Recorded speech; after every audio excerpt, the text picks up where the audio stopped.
Buonasera e ben ritrovati con l'informazione flash di New Sicilia. Vediamo insieme i titoli più rilevanti del pomeriggio.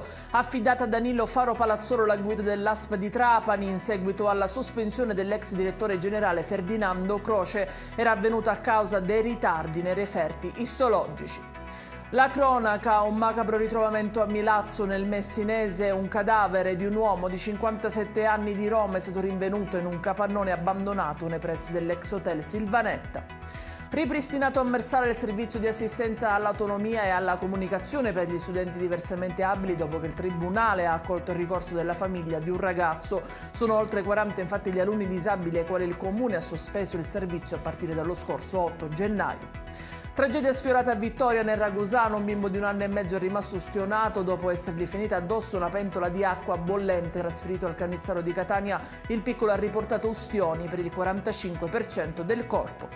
In chiusura il meteo, ancora maltempo in Sicilia, diramata un'allerta su diverse province, arancione su Catania e Messina, chiuse le scuole di diversi comuni. Trovate l'elenco aggiornato minuto per minuto nel nostro sito www.newsicilia.it. Ed è tutto per questa edizione, vi ricordo come sempre che i dettagli li trovate anche sui nostri canali social. Grazie per averci seguito e a domani.